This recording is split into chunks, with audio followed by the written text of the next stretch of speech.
Oke, untuk part yang kedua saya akan lanjutkan untuk persuasive speech, teman-teman. Di persuasive speech ini nanti juga akan saya bahas tentang pitching. Persuasif itu kalau kita lihat artinya adalah membujuk ya, mengajak, merayu. Jadi kalau kita lihat harafiahnya memang dari artinya adalah persuasion, the art of convincing ya. Convincing itu meyakinkan. Jadi seni bagaimana kita bisa meyakinkan orang lain untuk memberikan perhatiannya, bisa memberikan pendapatnya, atau bahkan mengubah perilaku mereka, ya kan, sesuai dengan apa yang kita sampaikan, apa yang kita sarankan kepada mereka. Persuasi, persuasions ya. Jadi kemampuan untuk meyakinkan orang lain baik dari ide kita untuk bisa diterima, dari saran kita untuk mengubah perilaku misalnya, supaya mereka dengan legowo, dengan tangan terbuka, oke, saya terima apa yang Anda sampaikan ya. Nah, kalau kita lihat persuasion sendiri itu dari kata persuasif. Persuasif itu bisa juga mendorong seseorang, encouragement ya. Kemudian memaksa juga bisa, dan memotivasi.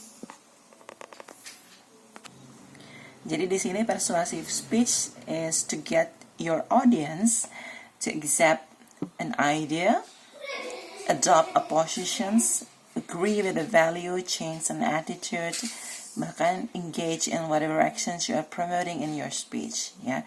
Jadi teman-teman punya ide mau disampaikan, gimana biar orang itu bisa menerima ide saya ya. Biasanya ini akan masuk ke pitching nanti ya. Kemudian adopt a positions, jadi apa ya, menawarkan sebuah posisi ya yang juga bisa diterima oleh audiens gitu ya. Sebuah apa ya, kaitannya dengan mungkin di pekerjaan itu akan sangat berpengaruh sih sebenarnya. Nilai-nilai yang mungkin teman-teman tawarkan kepada orang lain atau audiens Anda, dan itu bisa diterima tanpa ada penolakan. Atau attitude tadi yang teman-teman mungkin ingin, gimana sih sekarang biar orang-orang itu nggak berkumpul untuk mengadakan misalnya arisan, atau bahkan ada beberapa daerah yang masih mengadakan pengajian atau tahlilan gitu, padahal kondisi sekarang melarang untuk berkumpul ya. Nah, itu menyampaikan itu bisa menggunakan persuasive speaking atau persuasive speech. Nah, kemudian ternyata proses untuk mempersuasi ini tuh ada beberapa tahap. Jadi kalau teman-teman bisa lihat juga, William J. McGuire dari Yale University mengatakan sebenarnya kita mempersuasi itu ada beberapa proses yang kita perlu kita lakukan, dan proses ini juga harus urut supaya tujuan kita mempersuasi itu bisa tercapai. Yang pertama yang harus kita istilahnya kita bidik ya, kita bangun terlebih dahulu adalah awareness dari orang yang akan kita ajak untuk bicara ini. Awareness itu apa sih? Kalau bahasa paling gampangnya itu ngeh kan ya, orang ini ngeh nggak? Nah, itu kita awareness itu kita bangun ngehnya orang itu terhadap sebuah topik atau sebuah situasi. Kayak sekarang misalnya tadi ada yang masih bikin tahlilan loh gitu, ada yang masih beranggapan bahwa mati itu adalah rahasianya Allah gitu ya. Kita nggak usah takut dengan virus corona ya, kita takut kepada Allah. Betul, memang seperti itu, tapi perlu juga ada ikhtiar-ikhtiar yang harus kita lakukan gitu. Nah, ini yang kita bangun awareness-nya pada beberapa orang yang masih punya pendapat seperti itu, untuk yuk, walaupun kita memang yakin bahwa hidup kita ada di tangan Allah dan kita tidak tahu kapan, bisa jadi mungkin tidak hari ini, tapi kita perlu juga berusaha untuk menjaga. Nah, kondisi sekarang adalah seperti ini. Salah satu ikhtiar untuk menjaga itu adalah dengan menerapkan tadi jaga jarak, tidak mengadakan acara-acara dulu gitu kan. Walaupun memang terkait terkait acara keagamaan ya. Nah, ini adalah consciousness raising. Jadi kita membangun dulu awareness atau kesadaran audiens kita terhadap topik tersebut, urgensinya apa ya, sehingga membuka pikiran audiens untuk oh iya ya, betul juga ya, baru ngeh ya saya. Nah, seperti itu. Sehingga mereka mendapatkan understanding-nya. Akhirnya mereka paham, oh iya ya, benar juga sih. Kalau misalnya kita sudah berikhtiar, tapi kita nggak kemudian menaati peraturan pemerintah, ya sama aja ya. Sehingga nanti ada pemahaman baru yang mereka dapat dari tadi consciousness raising yang sudah kita lakukan tadi. Kalau mereka sudah paham, mereka akan cenderung pada setuju dengan apa yang kita sampaikan. Ya, yang paling bagus mereka setuju dulu nih, supaya mereka bisa menerima apa yang nanti kita sampaikan. Kalau sudah agreement itu berarti mereka sudah mulai ada pemikiran, oh iya ya, benar juga ya, kayaknya boleh nih aku melakukan itu.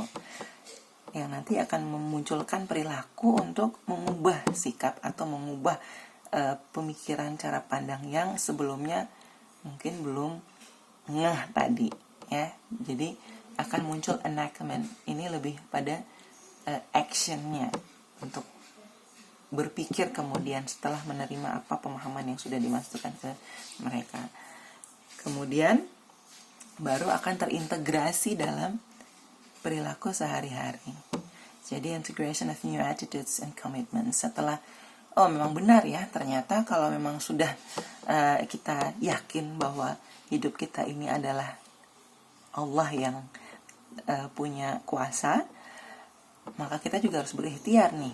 Salah satunya dalam kondisi sekarang, saya perlu menjaga asupan gizi, kemudian saya perlu memakai masker, saya perlu sering-sering cuci tangan.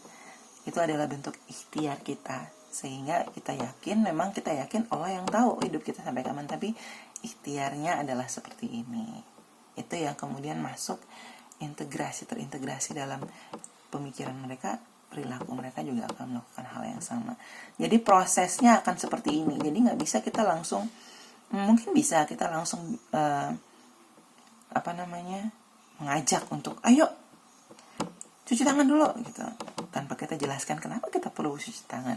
Tapi nanti dampak efeknya, pemahamannya itu tidak akan sedalam ketika kita sudah membangun awareness mereka dulu. Jadi sebelum kita ajak mereka cuci tangan, bisa kita cerita dulu, Pak, Bu, kalau nggak cuci tangan itu seperti ini loh, nanti akan terjadi ini, virusnya akan nempel begini. Ketika mereka sudah dapat informasi, understandingnya akan lebih baik, sehingga nanti ketika sudah masuk ke integrationnya, mereka sudah paham dengan betul, saya melakukan hal yang baik seperti ini, yang benar. Ini adalah proses persuasi. Jadi akan selalu diawali dengan building awareness dulu, sehingga ada understanding, muncul yang namanya kesepakatan atau agreement, dan nanti akan move to enactment, yes, dan nanti akan terintegrasi dalam pemikiran dan juga perilaku mereka. Nah, ini adalah proses persuasi sebenarnya. Jadi kalau teman-teman mau menyampaikan ide dalam situasi tertentu, misalnya dalam rapat atau diskusi di UKM sekolah, UKM kampus misalnya, kemudian ada ide yang bisa teman-teman sampaikan terkait dengan keberlangsungan UKM tersebut, gimana ya supaya ide saya ini bisa diterima. Dicari dulu nih kaitan ide ini dengan yang terjadi di UKM itu seperti apa. Bangun dulu awareness. Itu yang diajak, disampaikan terlebih dahulu. Jangan terus kita langsung menyampaikan, aku punya ide seperti ini. Bisa nggak kita lakukan itu? Nah itu. Kenapa? Nah itu kenapa Bora ini kita jelaskan ke awareness. Bisa akan lebih sangat efektif kalau teman-teman mulai dengan, sekarang kalau saya lihat di UKM kita itu kondisinya seperti ini ya. Saya prihatin sih sebenarnya. Nah, gimana kalau misalnya untuk mengatasi hal ini kita bikin kegiatan seperti ini. Nah, itu akan awareness-nya sudah kebangun, akhirnya untuk menerima persuasinya itu, ajakan kita itu akan bisa lebih terbuka. Nah, ini proses persuasi. Nah, kemudian bedanya apa sih informatif dan persuasif? Yang paling jelas adalah tadi, di informatif kita clarifying option. Kita memberikan opsi-opsi, tapi kita tidak mengajak mereka untuk masuk ke salah satu opsi. Kalau di persuasif, kita kasih juga sih opsinya, lalu kita ajak mereka untuk ke opsi yang ini, gitu. Jadi misalnya opsi A dan opsi B.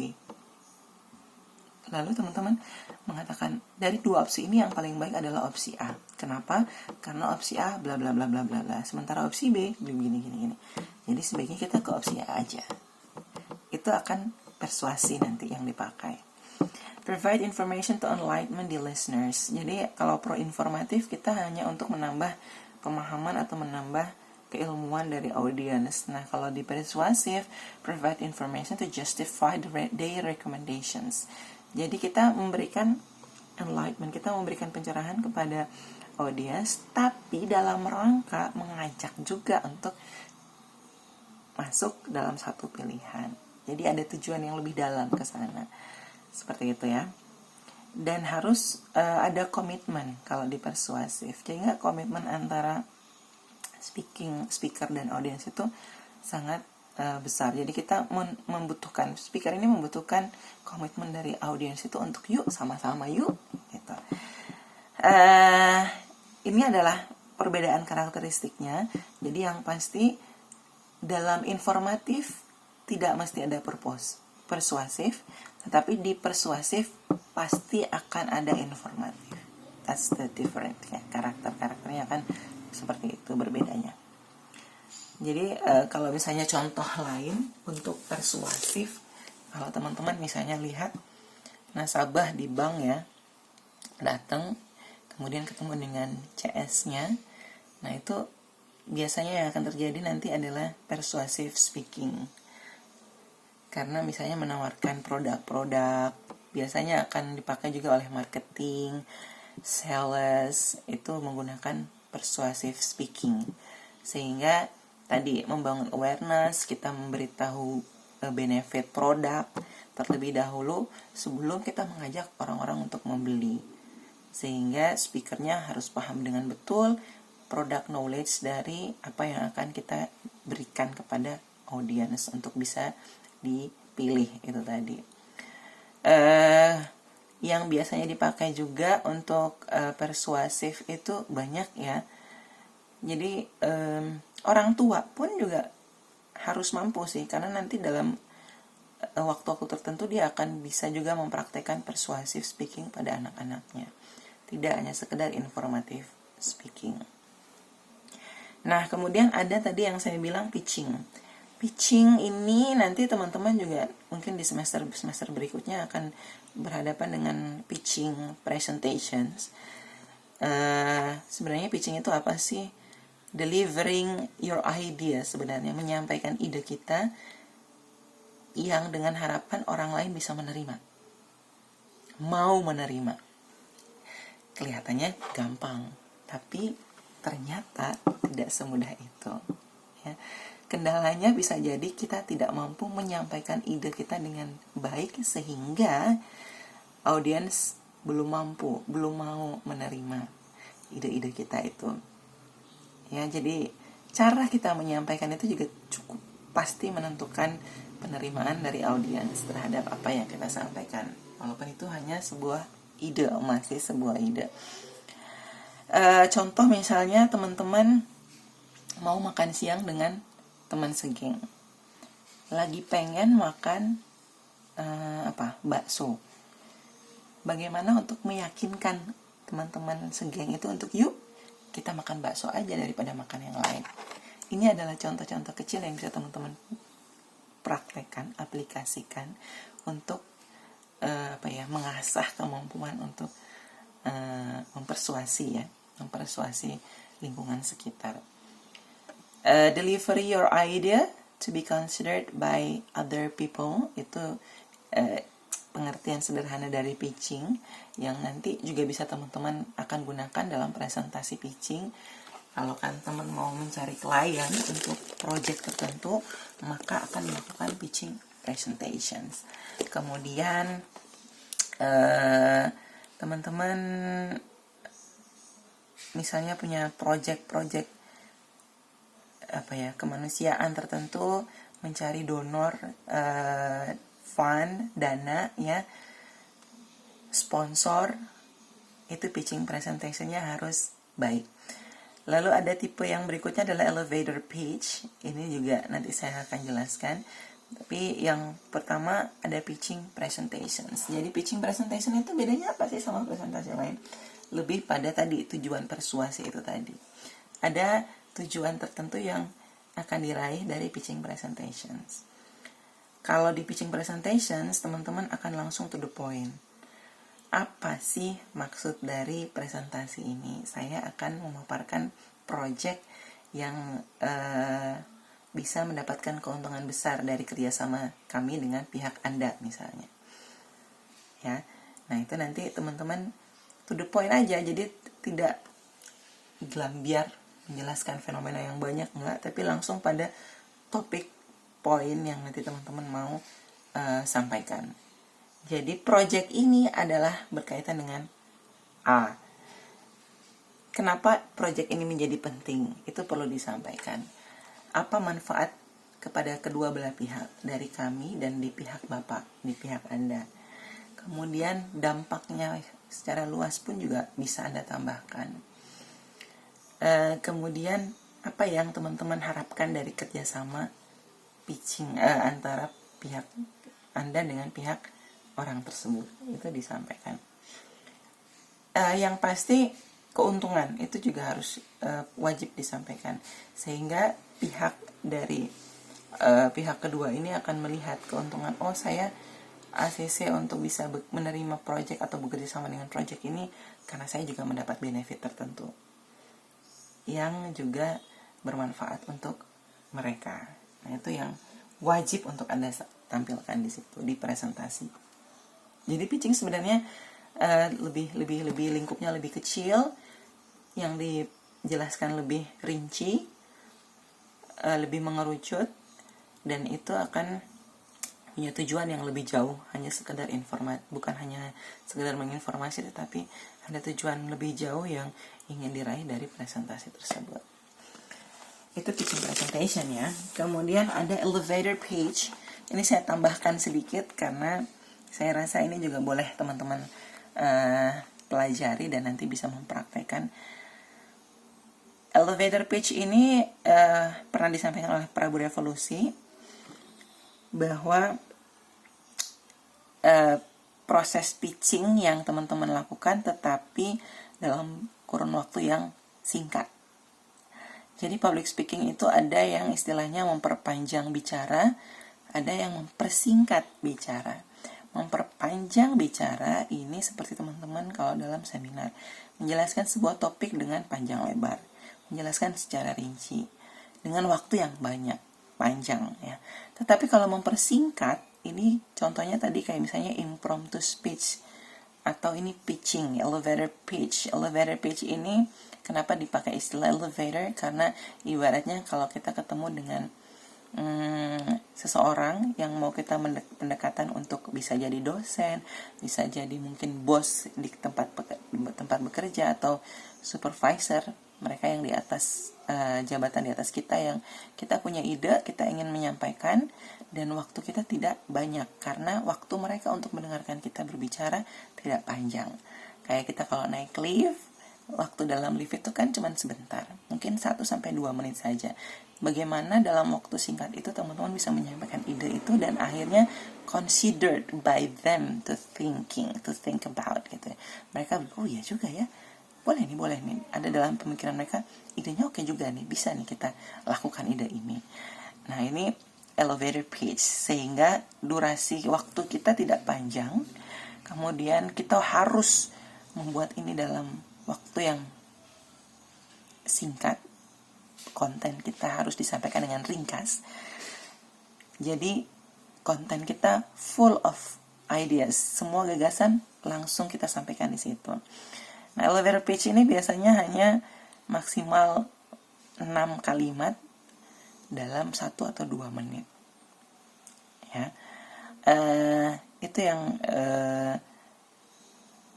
tidak, jangka panjangnya tidak sampai kemudian di ACC untuk oke, iya, tetapi tujuannya adalah dia aware dengan apa yang kita sampaikan, dan kemudian dia akan terpikiran untuk memanggil kita kembali untuk mengobrol lebih lanjut tentang ide yang sudah kita sampaikan tadi.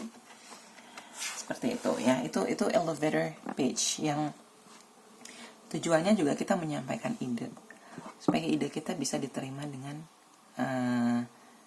baik oleh lawan bicara kita. Nah, pitching presentations dan elevator pitch ini juga yang perlu adalah yang diperhatikan juga adalah follow up. Teman-teman sudah presentasi, memaparkan apa yang gagasan yang akan teman-teman pakai misalnya di sebuah project. Setelah itu follow up-nya bagaimana? Itu yang nanti juga harus diperhatikan untuk pitching presentations. Seperti itu.